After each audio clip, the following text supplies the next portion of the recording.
Hello, and welcome to the Angelo Leadership Podcast, where the purpose of this podcast is to highlight great leaders in the culture, find out what they're doing, and then learn from the wisdom that they've gained on their journey, and then share it with the rest of us. And today, it's my privilege to introduce an amazing guest. His name's Ron Deal. He's the president of Smart Stepfamilies, the director of Family Life Blended. Ron, thank you for joining us today. Jerry, it's good to be with you, my friend. Thank you so much. From your bio, it seems your greatest accomplishments is that you've been married to Nan since 1986 and the proud father of 3 boys. And I'd have to agree that is a greatest accomplishment for a man. But you're also a licensed marriage and family therapist, a podcaster, a very popular conference speaker. And I'd like to add to that the world's most renowned expert on all things blended families. Ron, it's been great to be friends with you I think it's been almost 10 years that we were on the air together with Dennis Rainey and Bob Lapine and sharing a testimony that we had, Kate and I. But since then, you've authored many books, such as the Smart Stepfamily and all the follow-ups to that amazing series, the Smart Stepdad, the Smart Stepmom. There's, I don't know, almost 10 of them, right? There's several of them. Yeah, but now you have a new book in the series. Yeah, now you have a new book coming out in January of 2025 called The Mindful Marriage. And we'll get to that in just a minute. But I'm sure that many listeners have heard of you over the years. You're doing so much good out there. But would you tell us a little something about you that we may not know? Well, I just became a grandfather. You don't know that because it happened 2 days ago.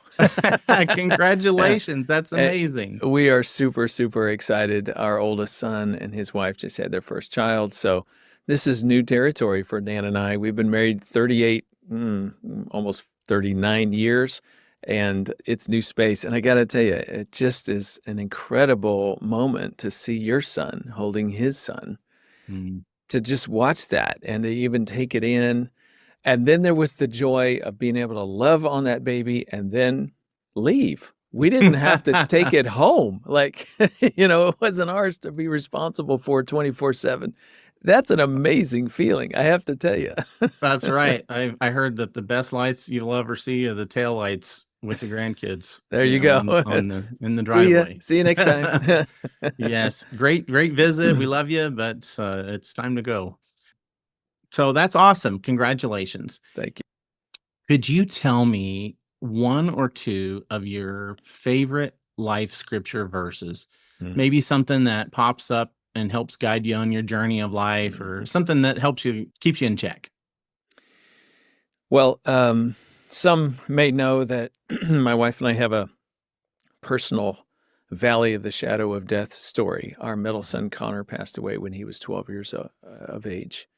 He got a staph infection that we didn't know was an infection. He just had a headache. That's all we knew. And 10 days later, he was gone.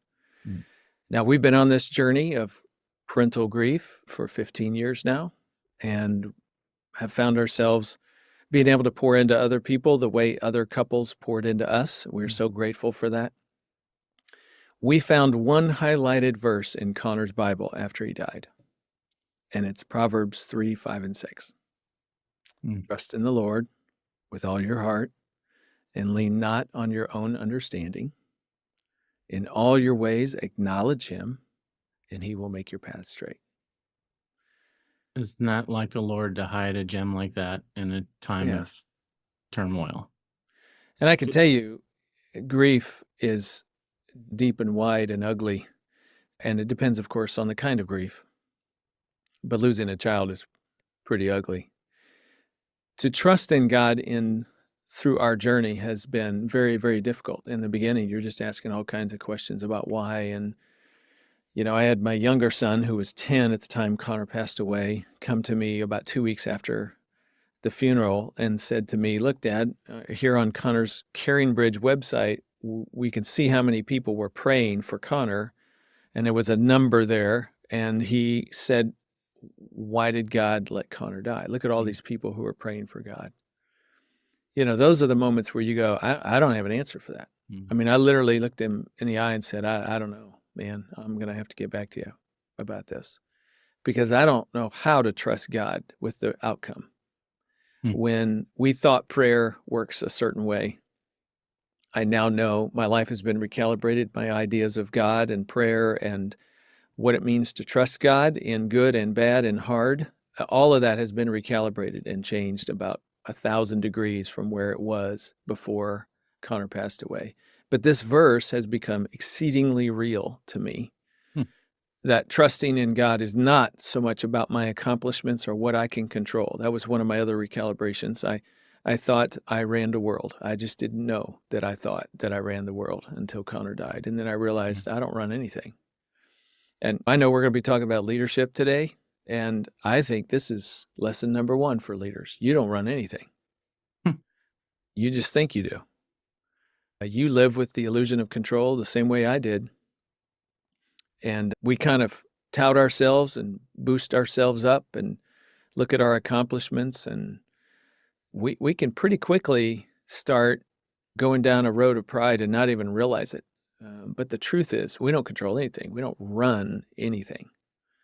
Some of us learn a little harder lesson than others, and Yeah. my heart breaks for you and your family, but I know that you are dedicated to the Lord's purposes, and we are so thankful that you are turning that pain into a passion to help others. Yeah. And we're grateful for that. And there'll be plenty of people lining up in heaven to shake your hand and tell you thanks for how you've helped them, and how your son was a part of Yes. that also. Yeah. I appreciate that. Yeah. Thank you for sharing that. That's very deep. I appreciate that. We were talking that everyone should always have a why Hmm. or purpose for what they do. So if we dig deep, Ron, could you Mhm. tell us, and maybe you just named one of them, Yeah. a pivotal moment that has helped you shape your leadership and your ministry? Yeah, that would be it. I mean, losing Connor and learning how to do life post the death of a child is certainly a massive one. Just for the sake of conversation, I'll share another one. And that was the day I decided that, well, I had a day job. I was working as a local marriage and family pastor for a church, worked for a number of churches over my career over a 20-year period of time. And on the side, I started doing this step family education and training and equipping, and it became something that over about a decade began to run my life. And I had to figure out what I was going to do. I couldn't do both anymore. I could for a while, but I couldn't do both anymore. And I made a decision that I needed to let go of what was good to pursue what was best. And I know we've all heard that before, but it's really, really hard when you got to grieve and sacrifice something that you love, that you were kind of good at. And I'm going to have to walk away from this, not knowing if this other thing is going to be a good idea or not. Will I even be able to pay the bills? Like, we had all kinds of really hard questions that we had to ask. But it came down to a moment of trust and a leap of faith. Hmm. And I think for me, that was one of those seminal moments where everything changed. It didn't necessarily get fabulous or better. It was hard. In fact, it still kind of is now that I think about it. But I have found myself walking in light and holding on to God tighter and stronger. And sometimes that you got to leave what's good to pursue what's best. I think we haven't really talked about this, me and you privately, but I think we have a lot of that in common. We had some personal and some family struggles Mm-hmm. in the beginning, and we were both serving while we were going through those issues. And then as that time passed, we started going down that road of leadership and ministry. And while we've still got some battle scars, Yeah. all Yeah. of us Right. in our family, we're much better for it. And the Lord is using us in a mighty way. And I think that that's it's not just you and I have that in common. I think there are many other folks that are listening or watching. They've probably been through many similar circumstances. So this is highly relatable. What do you think makes a good leader? Like, what kind of characteristics or what kind of behaviors make a Yeah. good leader? You know, there's a lot of things, a lot of qualities that people point to that are really virtues. Those are the things that the fruit of the spirit type things. But a couple things that I think are challenging have been for me, and I think are for a lot of people. One is recognizing your own pain And we're going to talk about that more. And so I'll sort of hold that conversation because it's related to the book, The Mindful Marriage. But recognizing Hmm. our own pain and how that limits us is absolutely critical, I think, to anybody who's taking a road of discipleship, let alone trying to disciple other people. So we'll come back to that.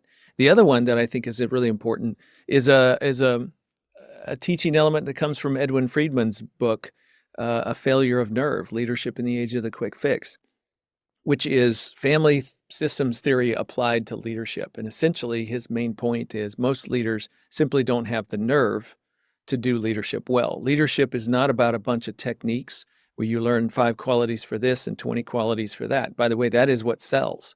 But at the end of the day, you won't do any of it. A, if you don't know how your pain impacts you, and B, if you don't find the nerve to lead through the challenges of decision making, which most people simply don't do. They're afraid of hurting people's feelings. They're afraid of people being mad at them, constituents, customers, coworkers, and that fear paralyzes them from doing what leadership really requires them to do. And so you got to have a differentiation about yourself. You have to know who you are and who you're not. You have to know that other people's approval is not necessarily the thing that you're ultimately fighting for as a leader. And so you have to be willing to sacrifice their approval and look disappointment in the face in order to do what leadership needs to have done.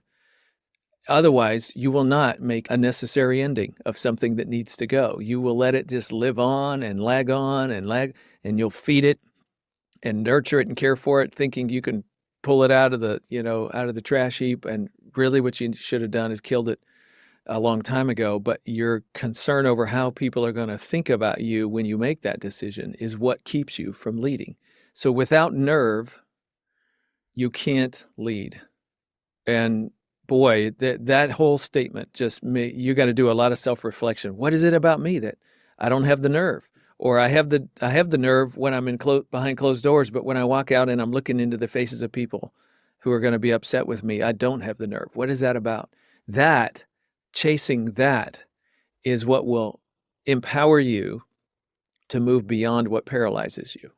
Not an easy road, but I think everybody gets a whole lot better as a leader when you do that hard work. I talk a lot about vision, identity, and purpose, and I think that those are prerequisites really for a strong nerve that you're calling it. And also like to say that good leaders, they don't lead to serve themselves. They lead to serve others. And in order to do that, you have to step outside of your own self. Yeah, in order to meet the needs of the team and their established purpose. Because if you're just self-serving, I mean, there's plenty of businesses out there that have leaders, managers, supervisors, and whatnot. And some of them are good leaders, and some of them not so good. And I think the ones that are having trouble are the ones that aren't putting their team first. Yeah. They're not establishing a purpose to shoot for. And then they're not putting that purpose above their own selfish ambition or desires. And I think we can apply that in the kingdom of God too. If Jesus Christ is the King of Kings, Lord of Lords, and we are merely here to serve him, then when he gives us a task and we are a leader of others, then that task is above ourself. It's for the glory of God. Yeah. And so a good leader will step outside of his own will, outside of his own ability, really, where the Lord can use him and use his team. But he or she should step outside of himself so that he could serve the team well. It's almost Christ did that, right? Yeah. He didn't come to be served; he came to serve, and he was an amazing example of that. And I think sometimes we get it backwards, or we get caught up in what's happening, and we want a little glory for ourselves, or we want to feel good about it. And that's not really the characteristics of a good leader. So let me just tag on to that, because that leads us back into some themes in the mindful marriage. So the passage you just quoted is from Mark chapter 10. For the Son of Man did not come to serve, but to be served, but to serve. That's on the tail end of a story where James and John are having it out with one another, trying to find the left hand and the right hand when Jesus comes into his glory, right? They're looking out for number one. It's a moment of pride, and Jesus absolutely confronts it. And that is a principle that we will find in Scripture throughout Old Testament and New Testament. That's repeated many, many times. In one case, it's repeated in 1 Peter chapter 5, verse 5, where he's talking to elders in a church and the young men who are following those elders. Here's how you get along. He says some things to the elders, he says some things to the young men, and then he says to all of them, I want all of you to clothe yourselves with humility because, and he gives them a principle that is repeated throughout the Bible. In fact, I've been collecting how many times as I discover them, and I'm up over 35, okay? So it's a lot. In other words, here's something God really wants us to get. In 1 Peter 5, he's specifically applying this to leadership, but it's used throughout the Bible in relationships in a lot of different contexts. Here's the principle. Clothe yourself with humility because God opposes the proud, but gives grace to the humble. Now, it's an interesting little twist because he's saying, this is how I want you guys to get along, you leaders and you followers in a local church. You both need to put on humility. And his explanation, though, is a vertical explanation, a theological explanation, if I could say that. He's talking horizontal relationships here on earth, but then he gives them this principle that is true of God and us. And he's saying, this is also true of earthly relationships, you and others. And I'm going to add right now that it's true in leadership on earth. It's true in marriage. It's true in parenting. It's true in politics. It's true in local government. It's true in any relationship you can find. And here's the principle. Come before God and he will oppose you. Come before your wife with pride and she will oppose you. Come before your children in pride and they will oppose you. Come before your congregants in pride and they will oppose you. Wow, But that's a great reminder. this is huge, man. I'm telling you, this is massive. But here's the alternative. But come before God in humility, and he will give you grace. Come before your spouse in humility, and he or she will give you grace. Come before your children in humility, and they will give you grace.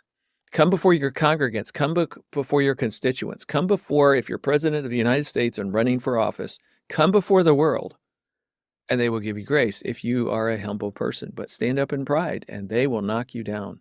There's something about pride that invites opposition. It invites people to object, to reject, to stand in opposition of your policy, your ideas, your thoughts, your opinions. There's something inherent in them that says, whoa, this guy thinks he's all that in a bag of chips. Our job is to make sure he doesn't believe that. You naturally invite opposition.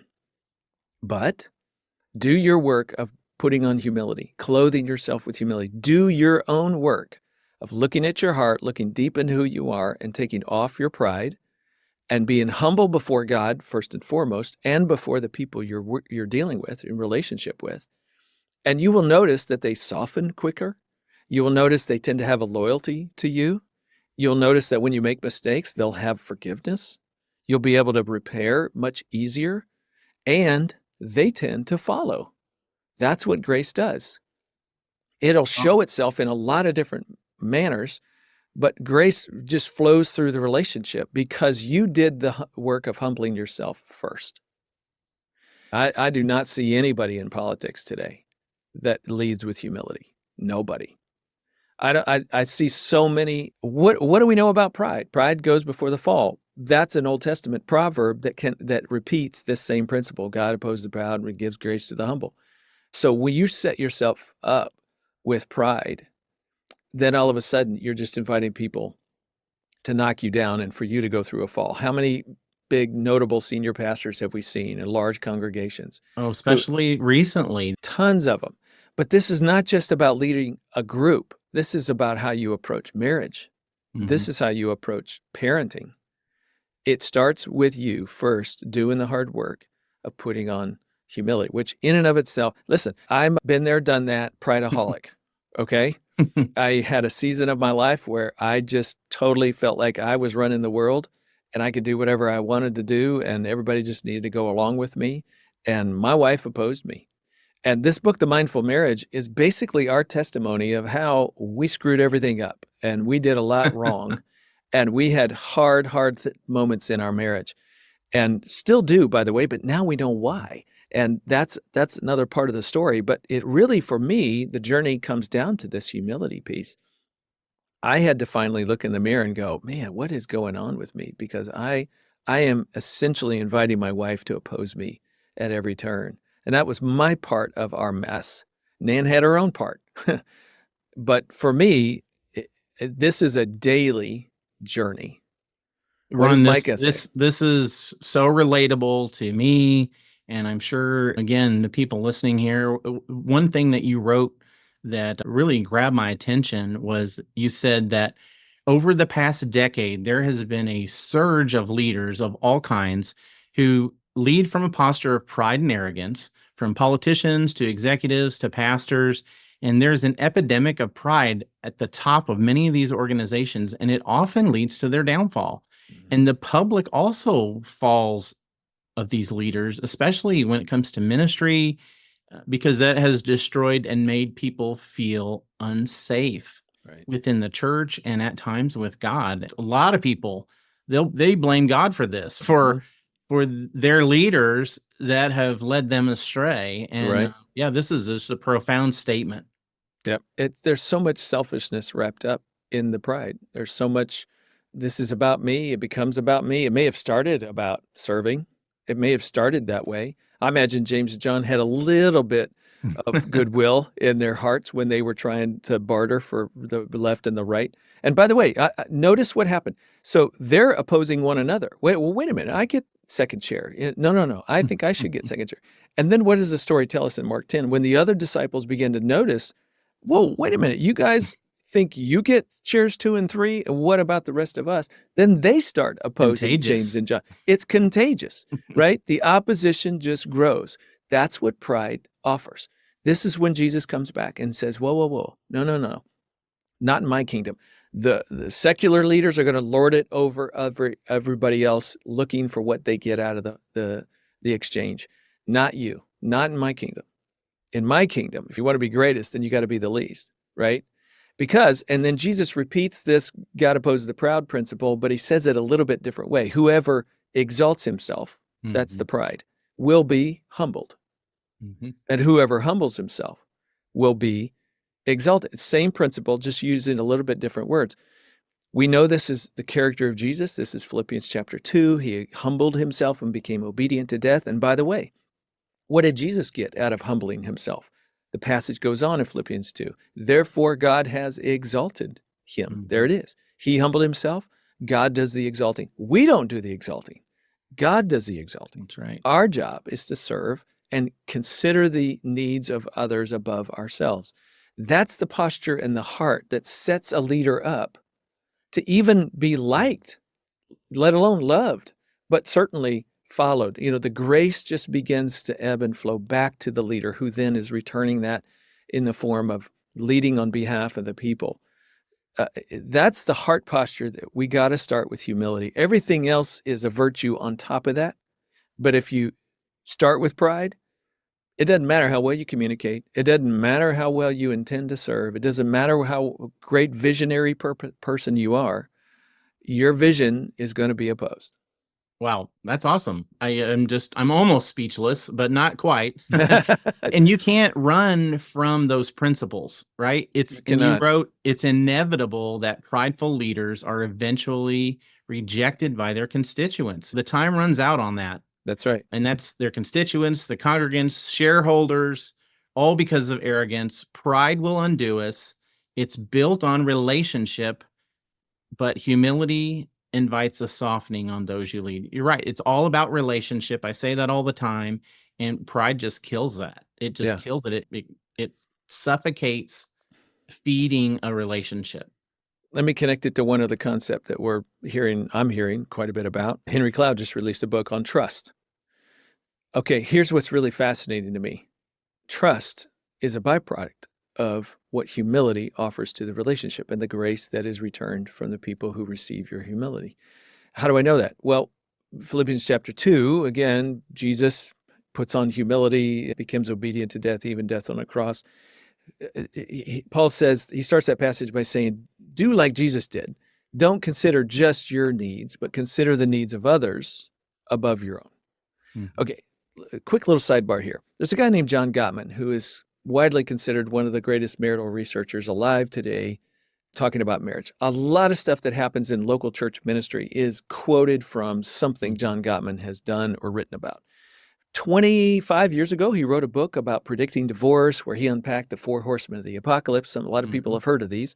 If you're contemptuous criticism, stonewalling, and withdrawal, when you see those at excessive levels in a marital relationship, they can predict divorce within 3 years with like 93% accuracy. That's how much he pinned this down. By the way, all of us do all four. It's just how much we do all four that determines whether or not your relationship's going to hang in there or kind of have difficulty.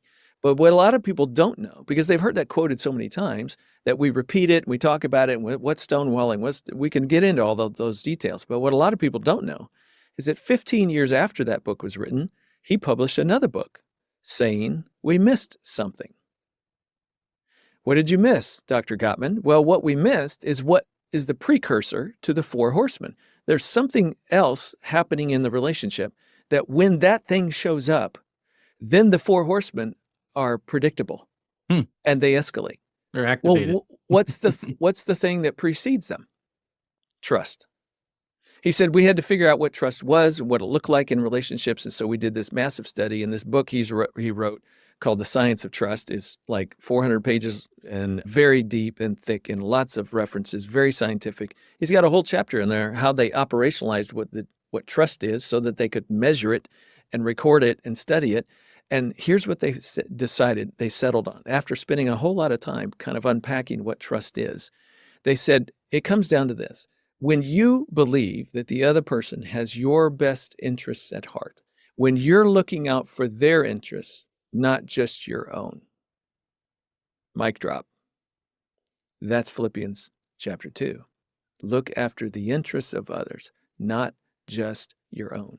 When you're in a relationship with somebody who comes to believe that you really are looking out for their best interests, not just yourself. In a posture of humility, you're going, what do you need? And I'm going to try to provide that in a way that offers wisdom and guidance, and not just because that's what you want, because that's what you need from a spiritual standpoint, from a practical standpoint. You're really trying to serve their best interest. And when they come to see that and believe that you really have their interests at heart, they trust you. I think that's probably the number one golden nugget of being a leader and like you said, trust. And what gets you there? Humility that pours itself out in looking after others. That is what creates trust. And trust allows you to lead. And you can't do that overnight, Ron. Trust takes time. And that's exactly right. To prove it. It's a slow build, and as they say, it's a quick lose, right? I mean, Right. the same thing in marriage. You spend your lifetime building trust, and you can lose it in a heartbeat by making, kind of a dumb decision. And I know that I lost my wife's trust at one season of our life to believe that I wasn't looking after her, that I was looking after me. I was chasing my dreams. I was chasing ambition. And we can be ambitious in ministry, just like we can be ambitious in making money and do anything else in the world. And that too destroys trust. And we had to rebuild and recover from that. And it started with me looking in the mirror going, what is going on with me? How is it that I've become this person? Yep. And then confronting that person. See, pride means I'm confronting God over who's really most important, me or God. Pride means I'm confronting you over who's more important in our earthly relationship, me or you. But what humility is me confronting myself. Sure. That's how we begin to chase that posture of humility. That's great. Your new book that's coming out, The Mindful Marriage, in January of 2025. I am anxiously awaiting a signed copy. Yeah. We'll get you one. But tell us a little bit about that, about where we can get that. Can we pre-order that so we can have it on the day of release? Yes. Tell us about it. Tell us how we can get it. Yeah, you can get it right now through all the major book sellers, wherever books are sold. So Amazon, Barnes & Noble, Books A Million, all of them have it available for pre-sale. And I would say do that because they actually ship as soon as they come from the publisher. And many times that's before the release date. So you'll get it quick. Yes. And so go ahead and pick up a copy now. This whole issue of humility and pride and how it affects relationships is part of the book. But let me just tell you, I'm going to brag on this book, not because I'm involved with it, but because who we partnered with to create it. My wife and I partnered with our counselor and his wife, Oh, both of wow. whom just happen to be some of the most innovative theoreticians as it relates to Christian marriage and family understanding of relationships and how we repair relationships. Now, wait a Doc, minute, Ron. Are you saying that you and your wife consult a counselor many times, in your uh, marriage? many Like the times we have great done that. Ron and Nan Deal. In fact, we start the book with the story when Dr. Hargrave ended up saying something to me in a counseling session that was the moment I realized I'm a prideful person and I've got a problem. That's how we start the story, because that was a seminal moment for me. It didn't fix everything. We had a long journey after that. We all do. It's called discipleship. And But so you had somebody walk beside you. That's yeah, important. absolutely. I mean, so this book is our testimony to the principles that helped us more than anything else. I've been in marriage and family ministry for 35 plus years. This has been the most seminal thing ever. And we're so excited about it. We're bragging on it like crazy because we know this stuff works. I've been using it as a clinician now for 17, 18 years. I've watched it change people's relationships. Nan and I have been teaching it in seminars and conferences for churches. We know it works. And now we're basically bringing this highly theoretical / academic material to the general audience in this book. So we partnered with the Hargraves. It's their stuff with our story wrapped around it. So it's very real, it's very understandable, and it walks you through a process where you are going to learn some things about yourself. Did you know that you and I, if you're like me, get dysregulated a few times every single day of our lives, if not many times every single day of our lives? Dysregulation is a neurological thing where you're basically the prefrontal cortex of your brain turns off and you go into old fight and flight brain that is just sort of nervous and anxious, and you're just trying to survive the moment. We do that several times a day. Some people do it all day, every day. That could be the And start of your regular fight that you and can't seem to get over. that's it. That's it. And that's what turns this stuff on, and that's why you can't get past it. And everybody has a pattern in terms of how you get dysregulated and what you do with it. And we're going to help every person discover their own pattern. Oh, But great. even more than that, we're going to see how those two patterns as husband and wife intersect with one another and how that really gives you the bad moments of marriage that you can't get away from. And we're going to show you how you change that. What's so amazing to me is that we have understood theologically for years that the New Testament Pauline theology of take off your old self and put on your new self and change your mind by the renewing of your mind, right? Change your life. Romans Be 12 too. transformed by the renewing of your mind, Romans Yeah. chapter 12. We've known that theologically forever. What we didn't know until the last 20 years is that neurologically, you're actually changing your brain when you renew your mind. So you have brought steps to 2 Corinthians 10:5 and You got it. Philippians 4:8 and have put that in practicality into your book. We are operationalizing taking off the old self and putting on the new self, literally renewing your mind and what it looks like and how you do it in real time in the worst moments of your day. We That's get awesome. dysregulated, not just in relationship, but you got dysregulated when somebody cut you off on the highway today, and you sort of thought about flying a bird, I mean, it just crossed. What was that moment? That was a dysregulated moment. When your child looks at you and goes, no, Dad, I'm not going to do that. Sorry, you lose, I win. Those bring dysregulation to all of. How do we, in those moments, A, put on humility about what's going on inside of us, and B, take charge of that and respond in a way that is regulated, that is a new self response, not just deep in the spirit, responding in a way that is challenging our flesh. I find this is the discipleship moment of life. Like, we can talk about fruit of the Spirit all day long, but how do you not do the other stuff and put on that stuff? That's what this book is about. It is incredibly helpful, proven, practical, and we flesh it out. And everybody's going to walk away with the details of how they do it. It's not how I do it. It's how you need to do it. And that's So what the mindful you marriage is. provide the infrastructure, and then we tailor fit that to our own marriage or our own relationships. That's it. We're going to lead you through a process of discovering this neurological process within yourself, this and spiritual process, but then also discovering how you change that and what it's going to look like. And you literally are mapping it and putting it on paper in a way that you could walk around going, this is who I'm becoming. This is who I'm becoming. I'm not doing this. I am doing that. And because it's so deep into who you are in those dysregulated moments, it's not just changing simple things or things that are on the surface. How do I say that? Things that are an inch deep. It's changing the deepest, hardest, most important part of you that wants to follow Jesus, but at the same time gets in the way of you following Jesus. And it'll influence repeatable behavior. It influences, it pours out of you in 100 ways, 100 different relationships. And once you find it, it's applicable to all your relationships, not just marriage, but parenting and leadership. So in the book, we guide people through that journey, primarily as it relates to marriage. But in the latter half of the book, we make broader applications to what leadership, parenting, politics, even dealing with grief and some things like that. So it covers an awful lot of ground. In closing, Ron, can you leave us with a couple of nuggets to help us remember what's absolutely critical and essential that every leader should know, whether that's a business leader, a married leader, a blended family, especially those leading a smart step family or a mindful marriage? What are a couple of things that we can take away and be lasting for us? So I said earlier in the program that you need to know your pain. And I just want to come back to that.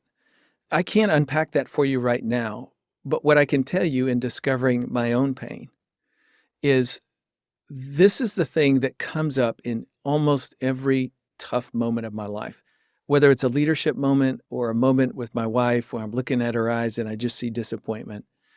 What do I do and how do I manage me in that moment is absolutely critical.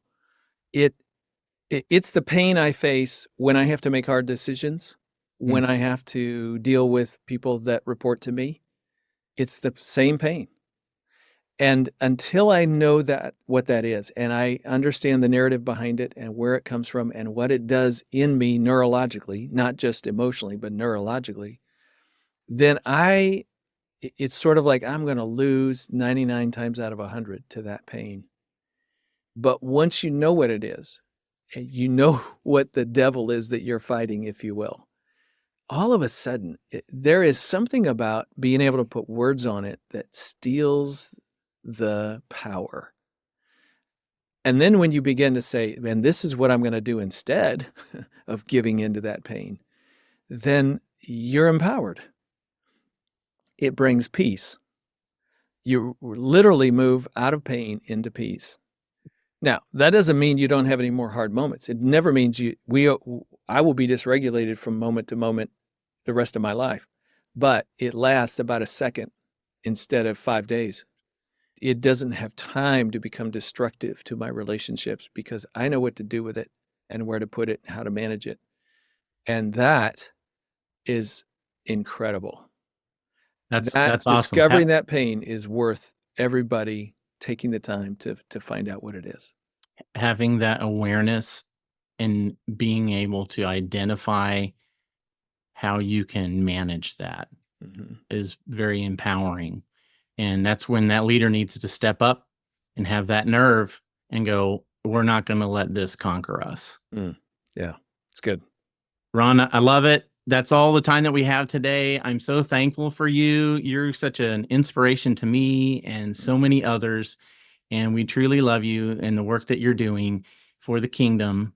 And I just want to make sure to send people to your website, rondeal.org, and you can check out the Mindful Marriage there. You could also go to our website for marriage ministry, marriageminute.org, and also jerryangelo.com. You can check out our other podcasts there, some amazing other guests that we have, and for some other great leadership, marriage, and family related resources, rondeal.org, marriageminute.org, and jerryangelo.com. And as always, may the Lord Jesus Christ get all the glory.